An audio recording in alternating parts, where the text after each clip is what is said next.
بسم اللہ الرحمن الرحیم الحمد للہ رب العالمین والصلاة والسلام علی محمد وعلی آلہ واصحابہ اجمعین ومن تبعہم بإحسان الی یوم الدین اما بعد۔ خلاصہ قرآن کی 14ویں مجلس میں آپ سب احباب کو خوش آمدید۔ آج ہمارا 14واں پارہ ہے۔ اس پارے میں بھی باقی پاروں کی طرح ہدایات موجود ہیں۔ یہ پارہ 2 حصوں پر مشتمل ہے۔ پہلا حصہ سورہ حجر مکمل اور دوسرا حصہ سورۃ النحل مکمل۔ شروع میں اللہ تعالیٰ نے قرآن و سنت کی حفاظت کا تذکرہ فرمایا کہ ان کو اللہ تعالیٰ نے محفوظ رکھا ہے اور اپنے ذمہ رکھا ہے، اور نبی صلی اللہ علیہ وسلم کے سامنے باقی انبیاء کا ذکر تسلی بخش کیا ہے۔ اس طرح کائنات پیدا کرنے میں اللہ تعالیٰ کی قدرت اور عظمت کا تذکرہ ہے، اور انبیاء کو مبعوث کرنے کی ضرورت کا تذکرہ کیا ہے۔ اور اسی طرح اس پارے کی ہدایات میں سے انسان کی پیدائش کی تفصیل اور جنوں کی پیدائش کا تذکرہ۔ اس کے بعد فرشتوں کو حکم ہوا سجدہ کریں، لیکن ابلیس کا انکار اور تکبر، یہ ذکر فرمایا۔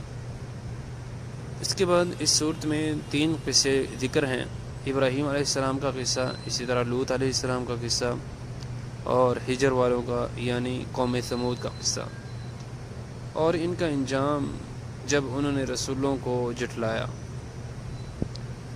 اس کے بعد اللہ تعالیٰ نے ایسا دل جو تنگی کا شکار ہے اور پریشان ہے، اس کا علاج بتایا ہے کہ اس دل کو چاہیے کہ وہ زیادہ سے زیادہ تسبیحات کرے اور اللہ تعالیٰ کے عبادت کی طرف راغب ہو۔ اکثر پریشان کن لوگ آتے ہیں اور اپنی پریشانیاں بتاتے ہیں، تو ان سے اگر نماز کی صورتحال پوچھی جائے تو وہ نماز کے بارے میں تقریباً نہ ہونے کے برابر ہی ہوتی ہیں۔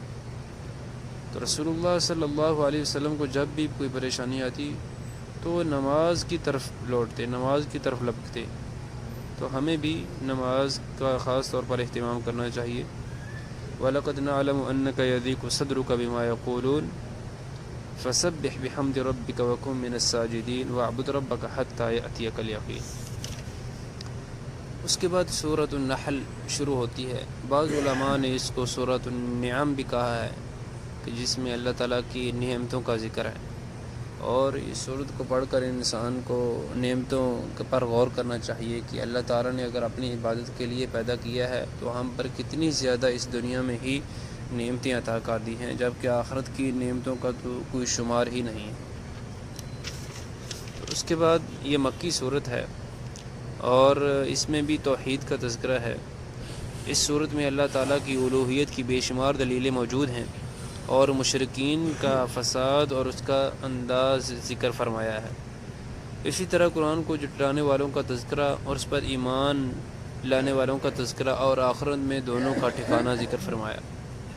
اس میں اللہ تعالیٰ نے ایک بستی کا ذکر کیا جن کو اللہ تعالیٰ نے نعمتیں عطا کی، لیکن انہوں نے نعمتوں کے بدلے میں ناشکری کی، کفر کیا، تو اللہ تعالیٰ نے وہ ساری نعمتیں ان سے چھین لیں اور ان کو بھوک اور خوف میں مبتلا کر دی۔ آج ہم بھی اللہ تعالیٰ کی نعمتیں دیکھیں کہ ہم کتنی اللہ تعالیٰ کی نعمتیں استعمال کرتے ہیں، اور اس کے مقابلے میں ہمارا عبادت کا معاملہ کیا ہے، عبادت کی صورتحال کیا ہے۔ ہمیں زیادہ سے زیادہ غور کرنا چاہیے، کہیں یہ نہ ہو کہ اسی بنا پر ہم سے یہ ساری نعمتیں چھین لی جائیں۔ اس کے بعد آخر میں بہت اہم چیز کا اللہ تعالیٰ نے ذکر فرمایا کہ دعوت کیسی ہو، اور ابراہیم علیہ السلام کی دعوت کس طرح کی تھی، کہ وہ ایک امت تھے، اور ایک داعی کے لیے ضروری ہے کہ ابراہیم علیہ السلام کی پیروی لازمی کرے، ابراہیم علیہ السلام کی سیرت لازمی پڑھے۔ اللہ تعالیٰ نے بتا دیا کہ منہج کی پیروی کے لیے شخصی پیروی کی کوئی حیثیت نہیں، کہ انسان محض بڑے لوگوں کو دیکھ کر یا بڑی جماعتوں کو دیکھ کر ان کا رستہ اختیار نہ کرے کہ بڑے لوگ ان کے پیچھے ہیں اور یہ تو بہت بڑی جماعت ہے، بلکہ انسان کو حق دیکھنا چاہیے۔ تو حق جہاں سے بھی ملے، منہج صحیح ملے، اس کو اس کی پیروی کرنی چاہیے۔ اور اس کے بعد آخر میں داعی کے لیے جو ہدایات ضروری ہیں اس کا خاص طور پر ذکر فرمایا کہ صرف یہ نہیں کہ علم حاصل کر لینا کافی ہے، بلکہ علم سیکھنے کے بعد اس کو آگے جو پہنچانا ہے، مخالف کے لیے جو دعوت ہے کہ آپ کا جو مخالف ہے، آپ کی بات نہیں مان رہا، اس کے سامنے کیا طرز عمل اختیار کرنا ہے، وہ آخر میں اللہ تعالیٰ نے بتایا ہے ادعو الی سبیل ربک بالحکمہ والموعظۃ الحسنہ وجادلہم باللتی ہی احسن۔ تو انسان کو قرآن مجید کی آیات پر تدبر کرنا چاہیے، غور کرنا چاہیے۔ جب انسان سمجھے گا، اس کو تدبر کرے گا، غور کرے گا، تو انشاءاللہ اللہ تعالیٰ ہدایات عطا کر دے گا۔ اللہ تعالیٰ مجھے اور آپ کو قرآن مجید کی ہدایات عطا فرمائے۔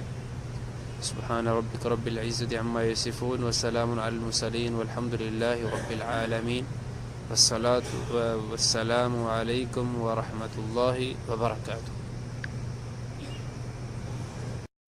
بسم اللہ الرحمن الرحیم، الحمد للہ رب العالمین والصلاة والسلام علی محمد وعلی آلہ واصحابہ اجمعین۔